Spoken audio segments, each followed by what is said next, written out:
Hi, everyone. Welcome. It's Sojern's COVID-19 webinar series, number 5. Yes, we've done 5 of these. Today is learnings from a hospitality agency. We're really excited to be back focusing on hospitality. We have our special guest, Banu from Milestone Inc. It's a agency focused on travel industry and, of course, focused on hospitality. And again, we're recording here from San Francisco Bay Area, but of course, we're not at our global headquarters located in downtown San Francisco. We are all still sheltering in place, doing these webinars all from our home. And I believe all of our guests are located in the San Francisco Bay Area. So of course, just be patient with us. You might get the occasional dog bark, cat meow, or a loved one trying to make a cup of tea, or Kurt's kids who have busted in a few times on meetings that we've had. So just be patient, understanding it's a difficult time for everybody. But on the positive note, we're starting to see signs of recovery, right? In the United States, a handful, maybe 11 states have actually opened for business of some kind. They all have different processes in place of doing that. And in Europe, they lifted restrictions, Spain, Italy, and France.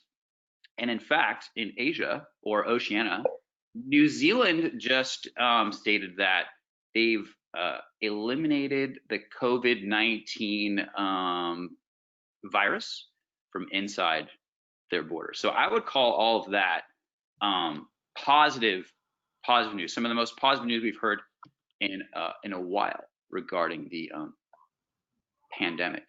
So on today's webinar, obviously we're going to discuss, given all of that, what does recovery look like for the hospitality industry?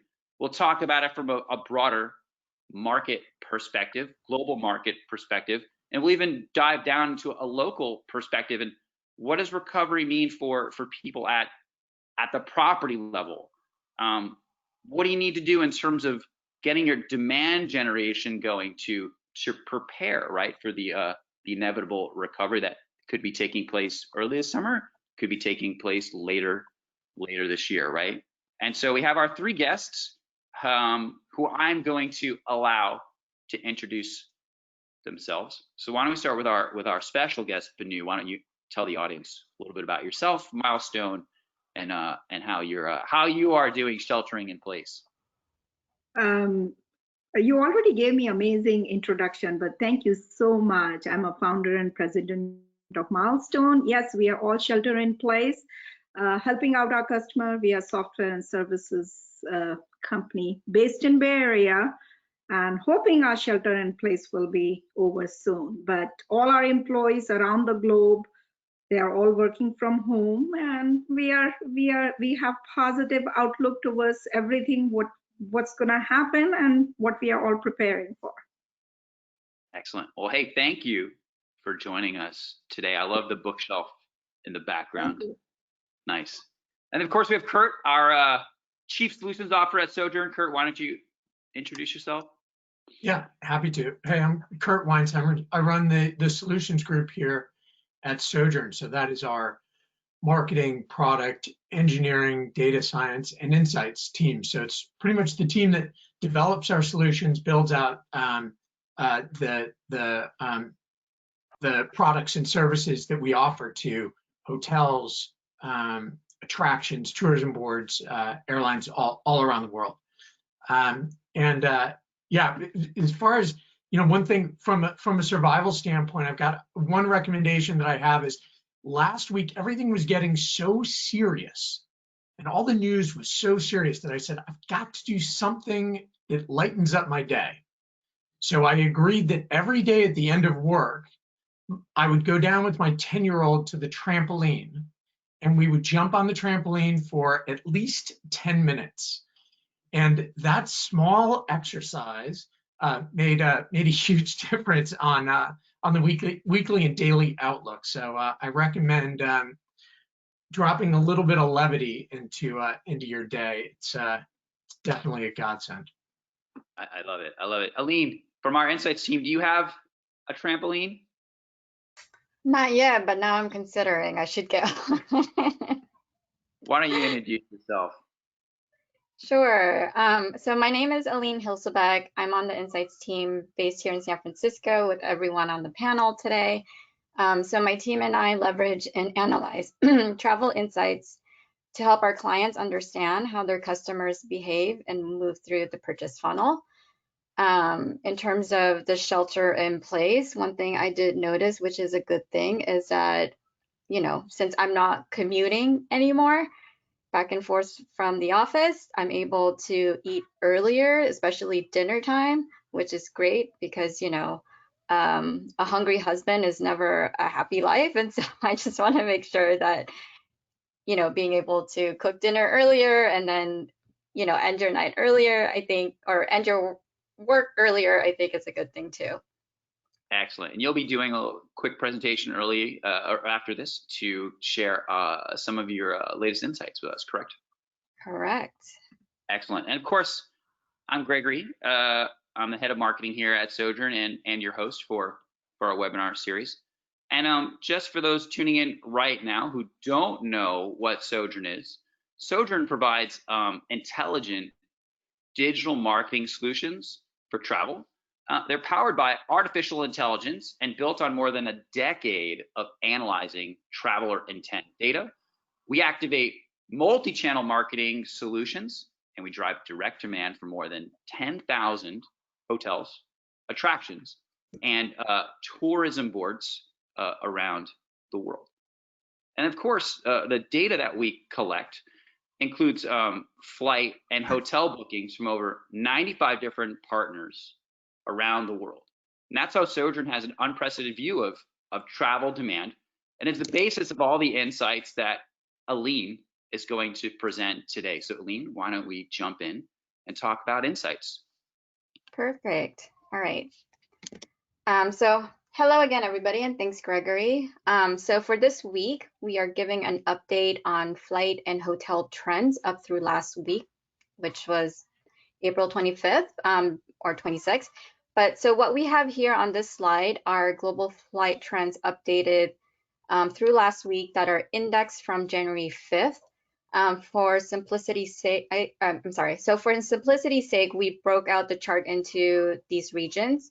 However, we're calling out China separately as they're already on the road to recovery ahead of other countries. You'll notice we placed different markers on the chart that signify major events and actions led by countries.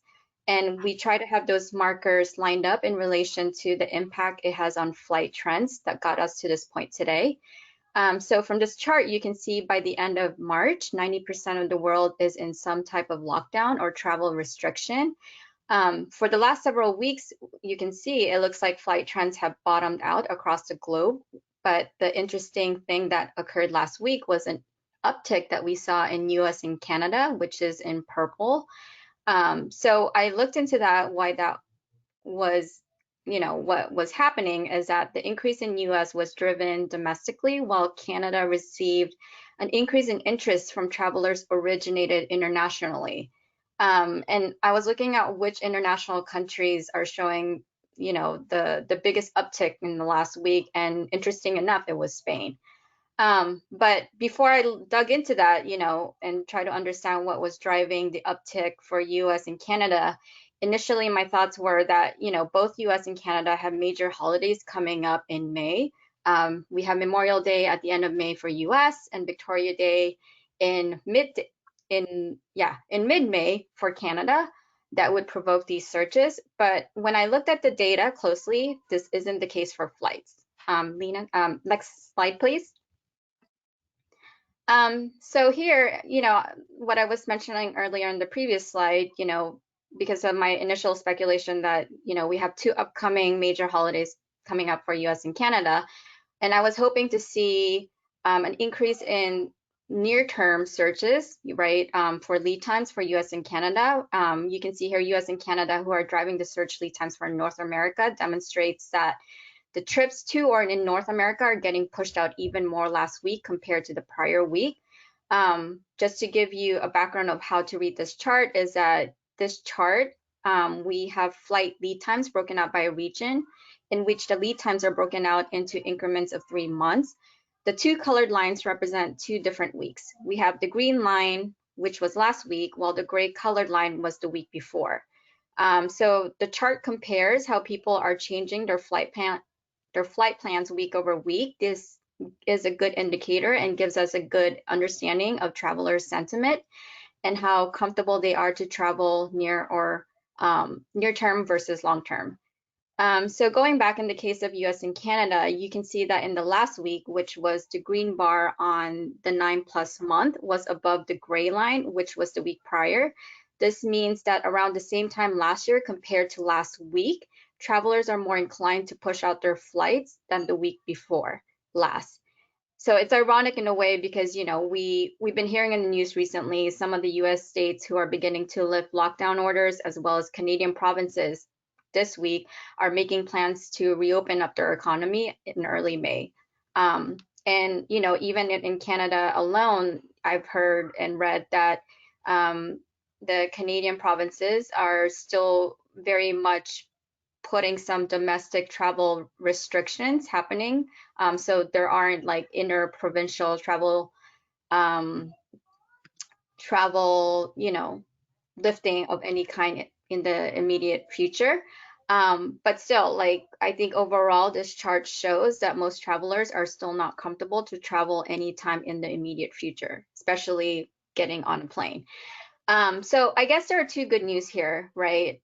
Not that people are pushing out, you know, their travel plans way later, but one is that we're able to validate the same findings as the Dollar Fight Club from a recent survey they did around how soon people are looking to travel, because their findings shows that 40% of their 20,000 respondents will only travel domestically over the summer or holiday months. So, you know, and the second good news is that the survey also reveals that more than half of respondents felt that COVID-19 didn't affect how they feel about future travel.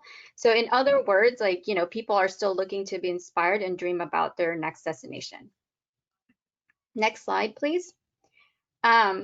So another thing we found that is interesting is that when you compare a few US major metros compared to other parts of the countries where there are great outdoor destinations in Montana and Idaho, for example, we are seeing higher interest towards destinations where there are outdoor adventure activities.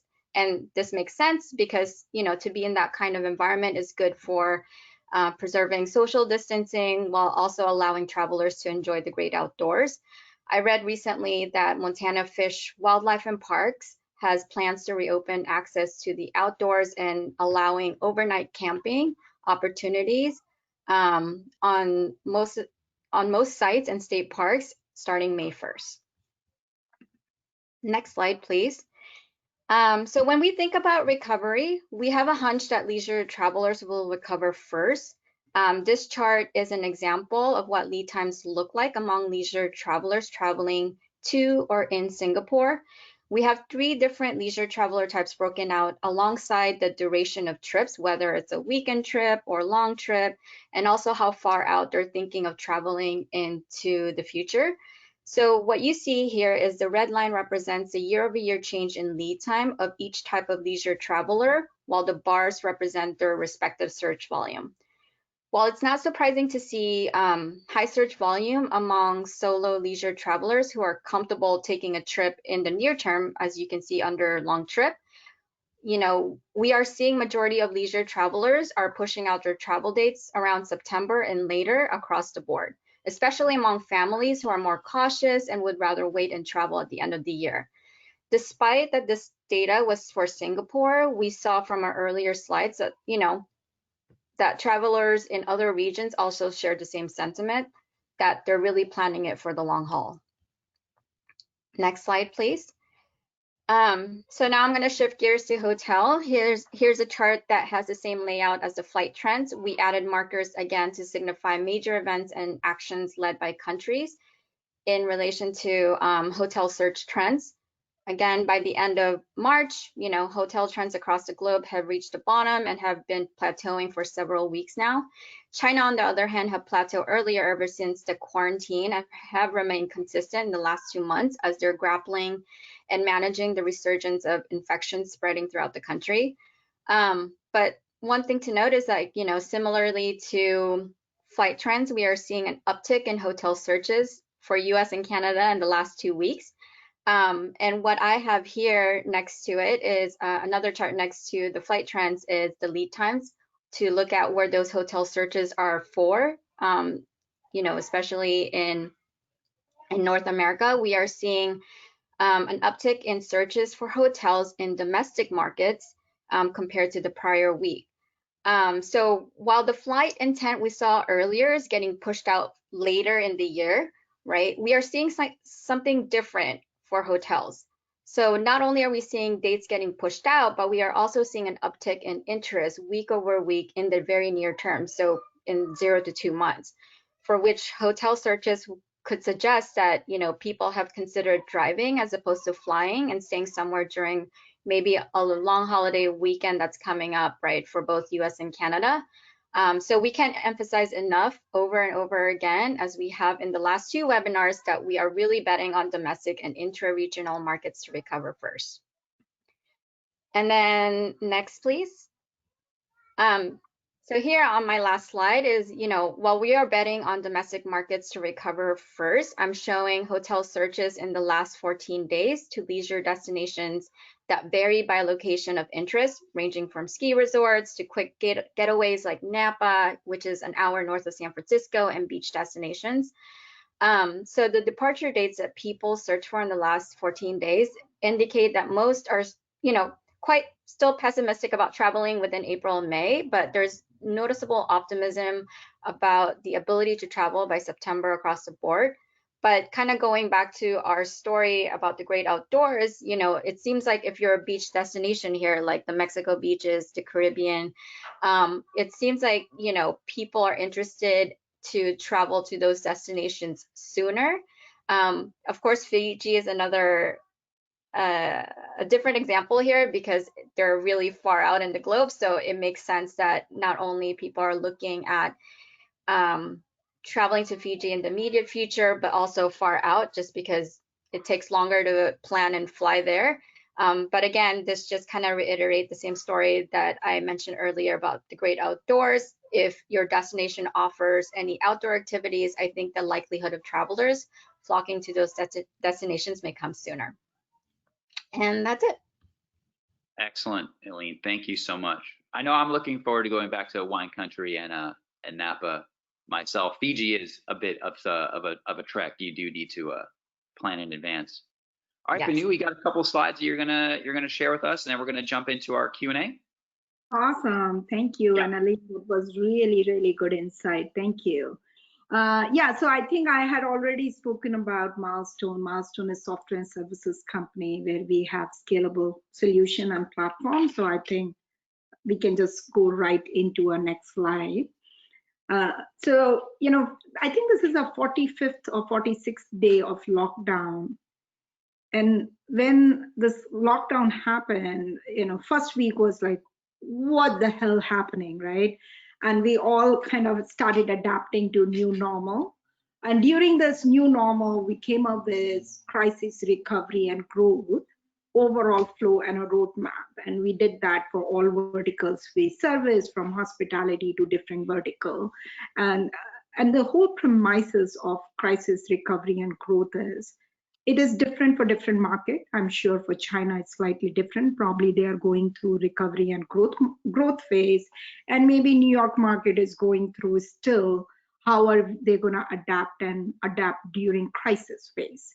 So, if you go to link below, there are a lot of webinar series, there are a lot of checklists and things like that. I probably won't go through all of this, but you're more than welcome to go visit that. But I have put together a few recommendations for your ideas for audience today, and I can go through real quickly what makes sense for us to prepare. So let's say crisis, right? So crisis is, I would say, Bay Area, we are still at a tailgate of crisis. Shutdown is still there. And if you are a lodging property in Bay Area, absolutely agree, there is going to be a domestic travel very, very strong, because when you look at San Francisco or Bay Area, Silicon Valley, there are a lot of things to do, but we have been comfortable with business traveler. And if business travelers are not going to fly, there's still a lot of outdoor activities which Bay Area or even California is famous for. And it holds true everywhere. So most important thing I bucket under crisis is maintain your digital footprint. And I know this has been, so unbelievably hard time. I've seen our clients been with Milestone for 23 plus years, just going through really bad time, but ensuring that you are engaging with your customer, right? You are making sure on your site, at your property, at your Google listings, you are updating your hours of operation, you are updating your frequently asked questions. There are a lot of properties, a lot of destinations, a lot of resorts we see, we have helped them create a couple of pages on the site which talks about their frequently asked questions and policies, and no cancellation or flexible cancellation, or a discount where you can buy the coupons or a gift certificates now at half the price. So there are different ways which have been deployed during crisis phase. Most important thing is engaging with, first employees and engaging with your customer and engaging with them, telling them we are here are things we are doing around COVID-19, updating all of those information everywhere you have digital footprint. Now, once you go from crisis to recovery, and again, crisis is different for every city and every country, right? So I would say now Georgia is probably out of crisis, and California is still towards the tailgate of crisis, right? So Georgia opened it up. So now we say recovery. Under recovery, I would say start kicking in, really start offering some unique offer. So I've seen a lot of places which is like Texas or Dallas, they got their employees back. They have a lot of, nice packaging with golf courses, exactly what we just talked about, that there is going to be outdoor travel. There is going to be people are longing, they are going to take domestic road trips if they are not flying. And it's critical that we are, using all of those packaging strategies, fixing your mobile flow. We have this beautiful hotel in San Francisco. They converted their entire fine dining as a takeout. Well, it is what it is. So might as well embrace it, right? There are remarketing lists you can establish, email. So there are a couple of properties we have which are doing, and again, all of us are from Bay Area. Winchester Mystery House is a great attraction, and they offer virtual tours. There are properties which are packaging it with Paramount's Great America, with Winchester Mystery House, right? So it's just creating more buzz and packaging it. And then once we move from recovery to growth, that's where we are going after people in your target market, right? Because if international travel is not going to be that much, then let's go into a feeder market.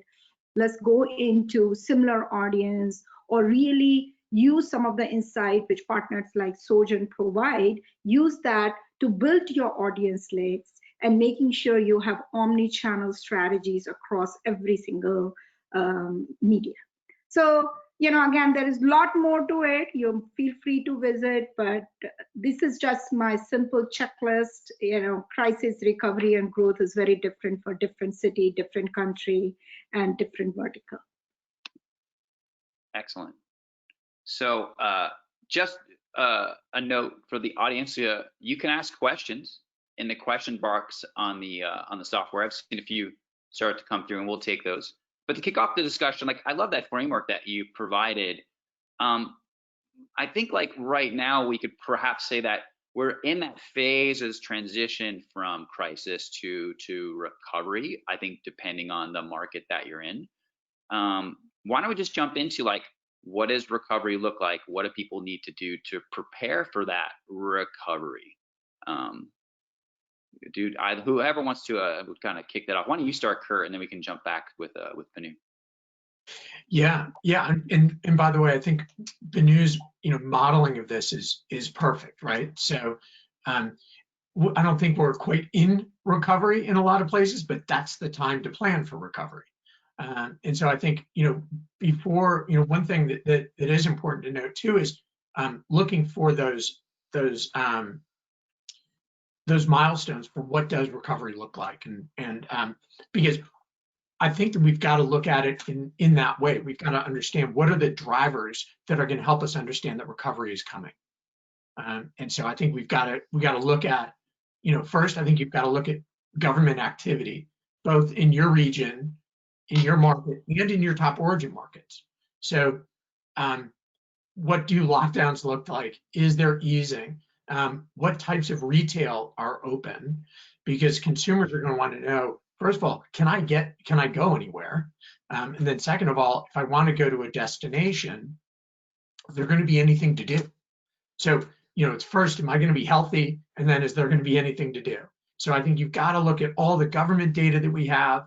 You've got to look at all the health data that we have. I don't know, if other people are going to the New York Times charts every morning, or people go to the Johns Hopkins charts every morning just to see like what's happening with COVID recovery.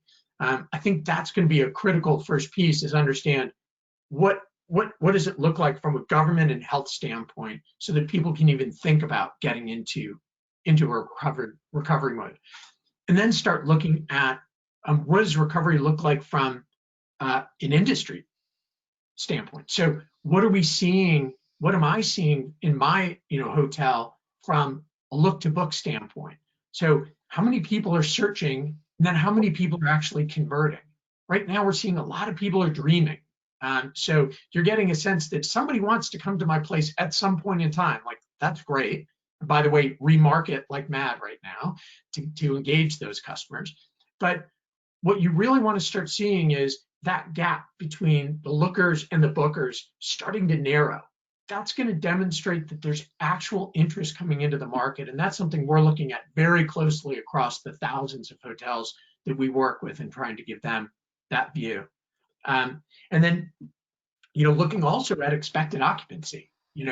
Smith Travel Research and others are showing, if you look at San Francisco, occupancy, right now they're gauging is, going to be maybe over 30% in June. That's from like 8.5% in April. Now, will that be 30%? Will it be 20%? Will it be 8%? We don't know yet, but that's an indicator that there's expectation of recovery. So I think that's going to be critical for us to understand as we're thinking about recovery. And then the last is consumers. You've got to start, looking at all the consumer sentiment that we have. Focusrite's done a study. A lot of people are doing studies to see what's holding people back from traveling and what's going to get them to travel. And it's first, health in my hometown, health in the destination. Can I get there safely, and will I be safe when I'm there? And then the second is, will there be something to do? The easing of activity. So when Banu said you've got to update your website to talk about what's going on in your location and in your destination, that is critical, because you want to be that source of recovery information. So how do I find out what's happening in a market? It'd be great to be able to go to a hotel website, and they can talk to you about why you should come now or when you should start coming. So I think you got to think about it from kind of that, government, health, business category stuff, and then, lastly, most importantly, consumers and when they're going to be ready to travel. Banu, why don't you weigh in? And then lots of great questions are coming in. So awesome. Actually, thank you, Kurt. Just to echoing same sentiment. I'll just kind of give a 5-bullet checklist, right? Number one, if you're really thinking about recovery, I would highly encourage, look at every single communication you're sending out to your customer, because people are going through just really, really hard, really difficult time. And this is the last time you want a paid campaign, which is gonna have some aggressive sale. So look at your communication. Your every single touch point has to be full of empathy. Within Milestone, we have literally our support team, our customer success team are all geared with it's empathy first. Yes, the customer is going through hard times, so that's the most important thing. People are going to do business with people they like, and sharing, even though this is what I told my kids, but sharing is caring. Do make sure that you're flexible with your policies and your communication and exceptional training and every single communication which are going out. Number two is absolutely look at, come up with some amazing packaging. Literally, I can go to San Francisco and just have a personalized tour, because that experience is gonna bring in leisure travel. I cannot, my son is in Seattle and I've been asking him to come in, and he's just by the rule. And he said, oh, Seattle open parks. I'm like, okay, can you just fly home? I feel really bad. But there are 10 things to do in Seattle where I don't need anything, but nobody knows that. Let's put all of those information, because that packaging is so critical today. Because business travel, I'm not sure if it will come back, but it will be a while. We have to leverage your domestic drive-by market. Number three is making sure it is convenient for your user, for your customer, your mobile, what are they looking for? Is it, can you really, can they get to the information you are serving easily? Number five is relax. And, we do a lot of work for some of the big brands. And weddings, as sad it is I'm not sure how many people are going to get married in next 3 months. They will get married virtually, but I'm not sure how many big events are going to happen. So update those pages, right? Create Zoom facility. You can still have a small gathering and Zoom. How do you do a lot of these things on Zoom and virtual events and things like that? And that is, thinking outside the box. Another thing which is actually picking up quite a bit, there are a lot of people who are just completely tired of working at home, or they don't have good infrastructure. And they have shared, so companies have shared with hotels, and hotels are putting your day rate, I'm not saying the day rate, other day rate, but day rate of coming and working at the hotel once a week, right? Just giving that as a treat for employees, right? So they're literally thinking outside the box. You mentioned remarketing, but when you're remarketing, it has to be, we have to think through our communication. Who are we remarketing? We are not, if you're a California hotel, don't remarket to New York destination. We have to remarket to people who are within driving distance, because chances are people are still not comfortable taking a flight and coming to California. And again, last but not least is, what are the things, update your pages and your virtual presence, right? Like literally Google Team, Bing, Apple Maps, every single day they are releasing different ways for businesses to get information out there. Like literally, I have never seen, we've been, it's 23 years of running Milestone. I've never seen all these partners being so eager to help community. And it's important that we leverage those, even Yelp and Facebook, all of this, leverage these channels to ensure that information you have about your property, like FAQ, cancellation policy, takeout, anything, you can update that and you have it up to date all the time. Excellent. Yeah, we got a couple of people who are asking about their specific area. So one person wonders, like they run an attraction, and I guess their question is regarding like decline economy, job losses, like people just won't have as much cash as they did in the past. So what do they need to do to entice them to come, right? Is a discount enough. What else should they do to help to attract people to and I guess we could apply this to anything like attraction, hotel, restaurant, right? I mean, they're all going to need some kind of support. So what do you guys think about that? Kurt, you want to take it? Then I'll take it. Yeah, happy to. Yeah, I think that it is going to be really important to understand your customers and understand the world that they're living in, and you've got to make sure you're not coming out tone deaf. You definitely have to have empathetic messaging. You definitely have to be reminding people that we're all in this together and we're gonna get through it. I think that as far as enticing people to your activity, your attraction, or your hotel, a big part of this is timing. So the biggest thing that people are wondering is it going to be safe for me to come to that hotel or that attraction? So I think the first thing to do is kind of rethink your entire customer experience, and make sure that you've got safeguards in place, you've got confidence building activities throughout the user experience. And that's going to start with the website. So you should be explaining on the website, it's going to be a different experience, but here, before you go, this is what you should know. So that you build confidence and comfort that this is an activity, or this is an attraction or a hotel to visit, because they've got their act together.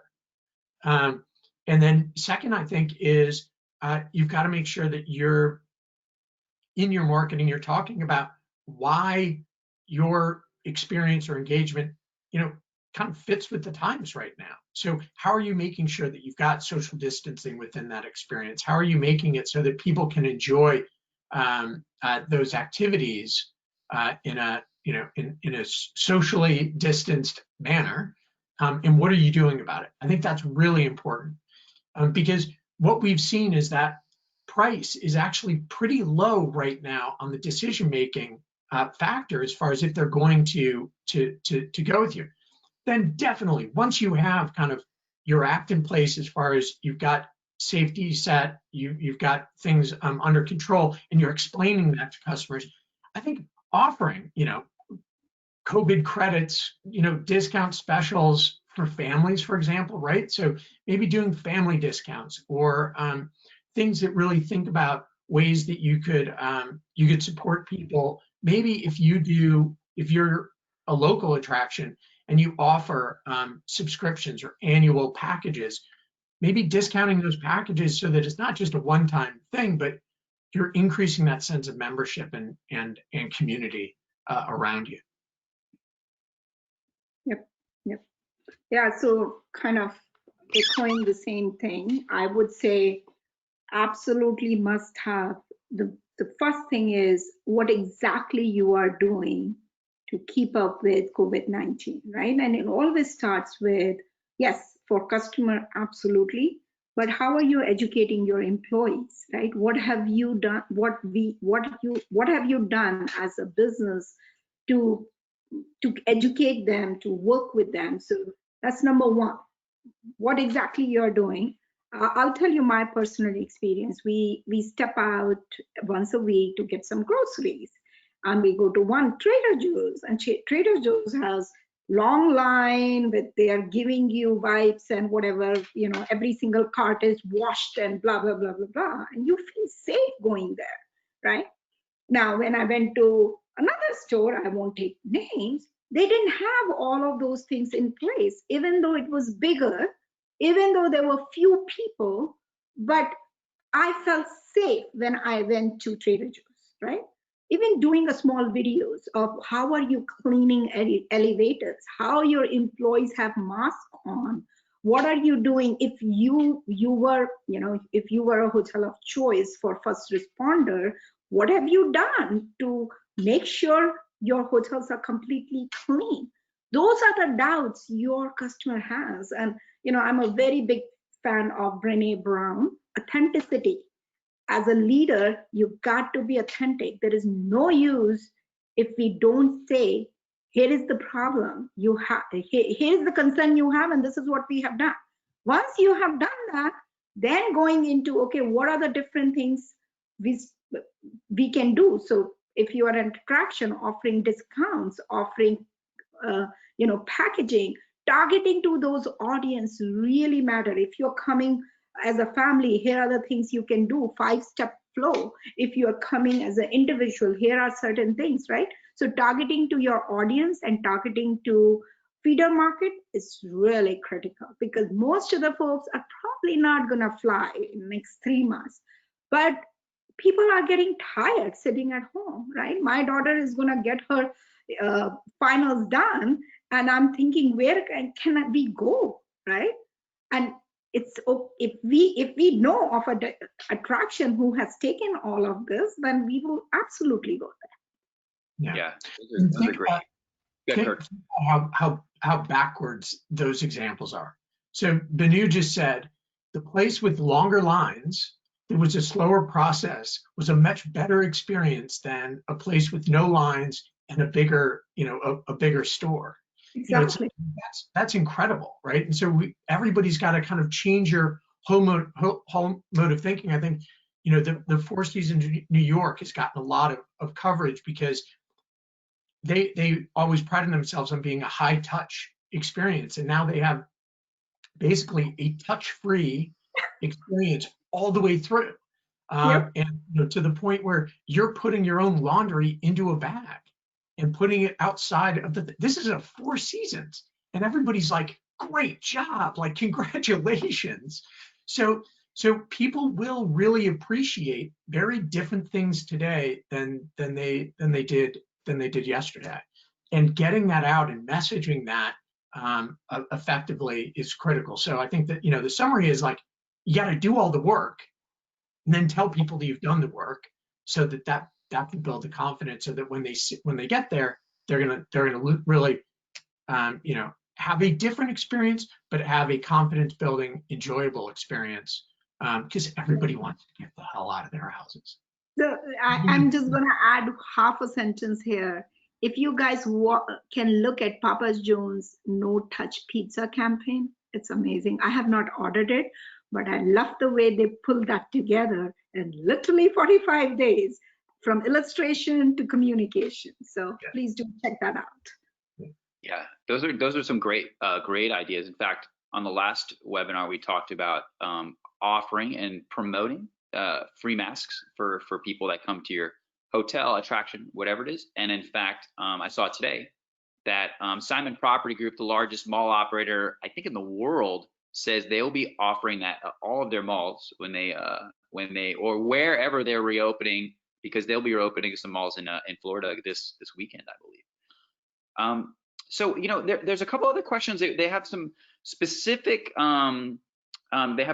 requests to understand, like, what our guests think about arts and cultures organizations like museums, performances. Like, are there special steps or things that you recommend they do? Kurt, you want me to take it?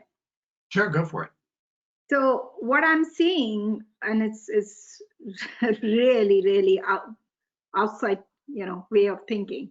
A lot of museums, a lot of art, and a lot of culture, lot of organization.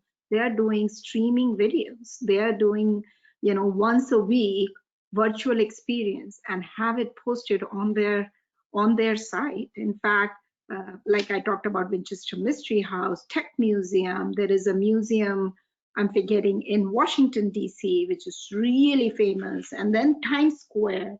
They are just, because, kids' vacation is coming out. People are still, they have activities. One of the museum, I was just checking it out, they have different activities to engage with their audience.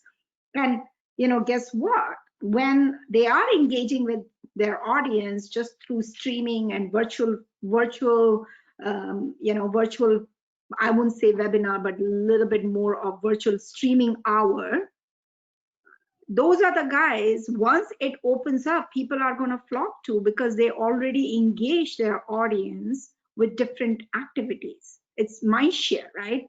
So that's culture and art. People are doing, they're There are museums who are offering different local artists to come in and talk, and just a virtual casual experience. So go ahead, Kurt. Yeah, and I think you kind of have to take the Trader Joe's model. You've got to put visual cues in. You've got to set, maybe booking restrictions. So are you going to set it where people can come in, similar to what they do with special exhibits, right? They set limits of people that can come into special exhibits. Maybe that's at the complete museum level.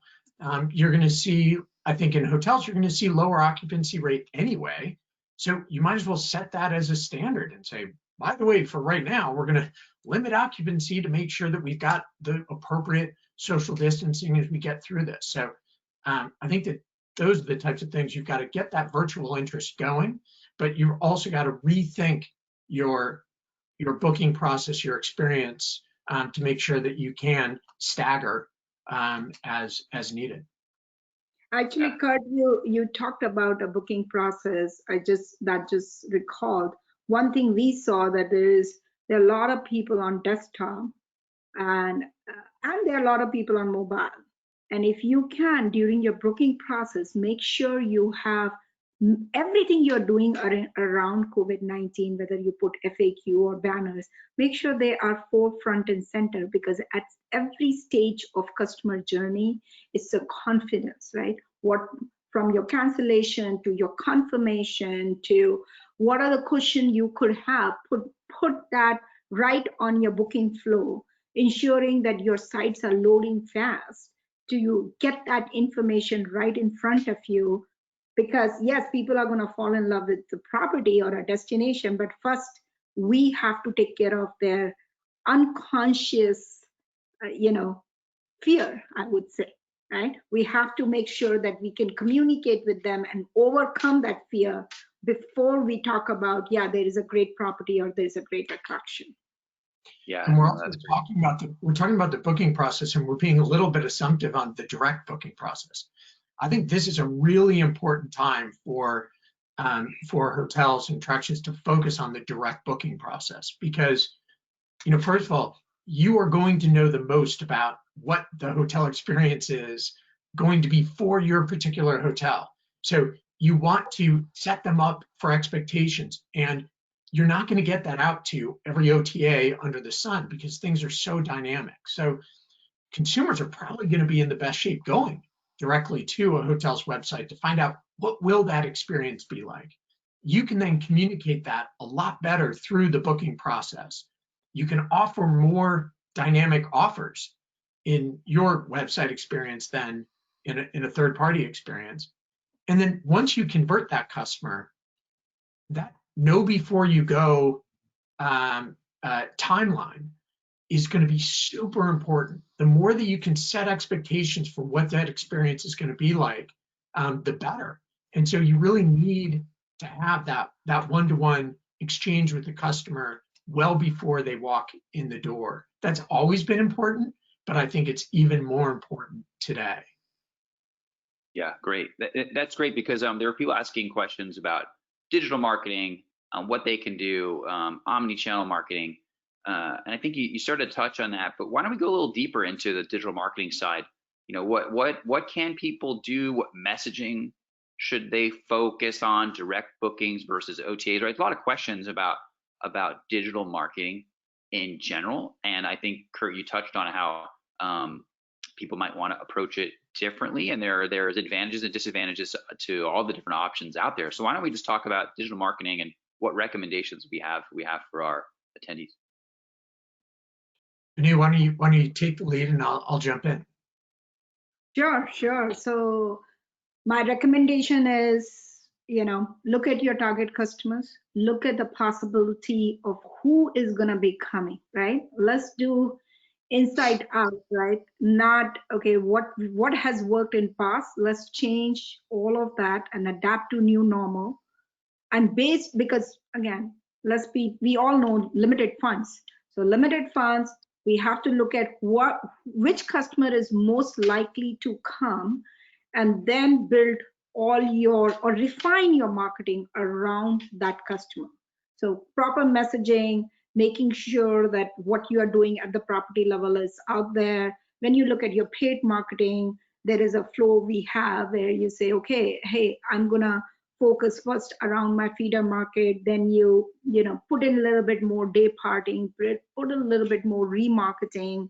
Really don't, even customers, look at your customers who have booked with you through OTA, who are in your feeder market, right? You can get that list, and let's go after those guys. And when I say go after, let's make sure there is some attractive packaging, right?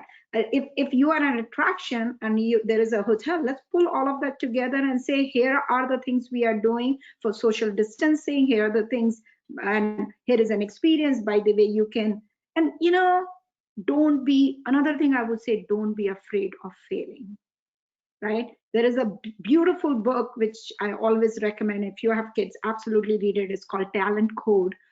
You're only gonna learn what is gonna happen in new normal when you just take a first step, right?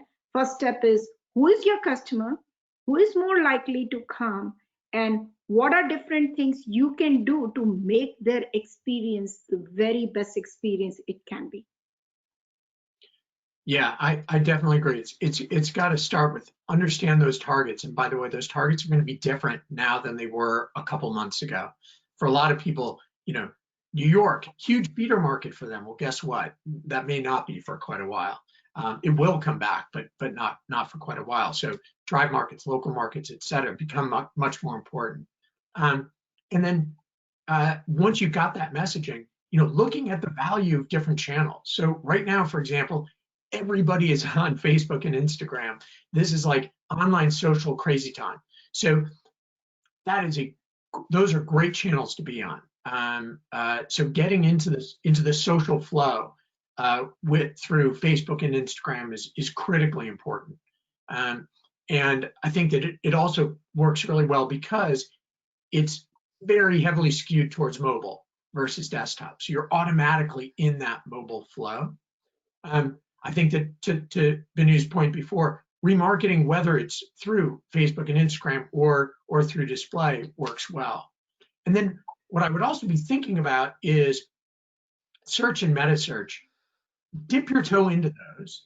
The thing you've got to be really aware of right now is the good thing about search and meta search is those are people that are raising their hand. They are saying, I am potentially ready to travel. So traditionally, those are great lower funnel channels to go after. What you need to look at is you need to look at what your current conversion rate is versus your traditional conversion rate, because you're paying for that traffic to come in.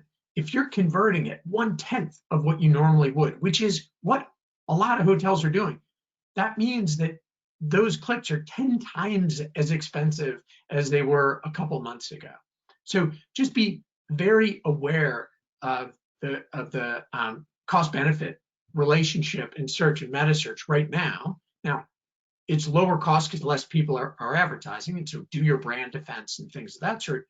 And then see, as your conversion rates are improving, ramp up to get that lower funnel traffic. But this is time to really be thinking about more of that storytelling than maybe we traditionally have told independent hotels to do in the past. And so your key metrics of success may be a little bit different now. It may be getting visits, getting activity, getting engagement, so that then you can hit with remarketing, email, and lower funnel stuff as the market really kind of revs up. Great. So I guess we have time for like one more quick question. There's some guests who are in international markets, and their hotels or attractions or tourism board, for that matter, are heavily reliant on international travel. And so knowing that we've said that drive markets, those types of things are going to recover first, what do we recommend for people that are more heavily reliant on international tourists? And like, what do you think they could do in the short term? And then what should they be thinking about over the medium to long term to help plan for recovery? Yeah, I can give a couple of thoughts on this. So, first off, this is where if you really are truly reliant on air travel, one is question that.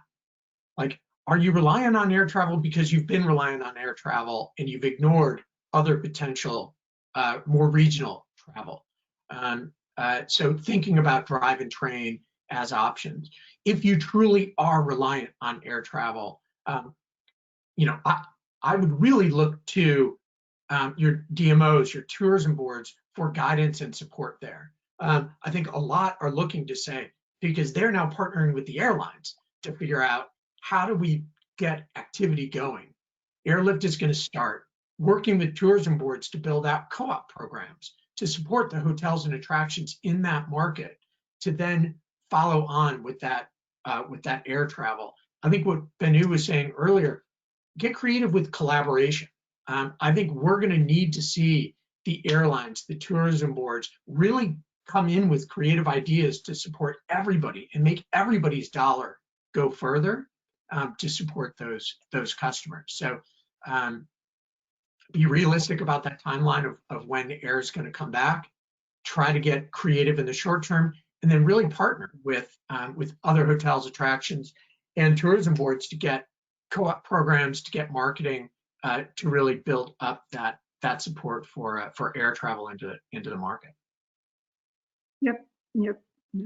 I would say this is a time, it's a true test for every leader who is running any business, because this is a time for you to articulate that experience, why you build that business to begin with, and make sure your customer knows that, because you don't have to rely on Expedia, you don't have to rely on OTAs, because that's what people are looking for, right? So if you are an international business and most of your travel, most of the business came internationally, sell the experience, really look at another market. And if travel is opening up in your area, then be very, very clear about updating your information that this is what is happening. One of the property we work with in Latin America, actually a couple of them, number one is they're doing these weekly engagement activity, because they have this amazing chefs and things like that. How do you do it together and better together?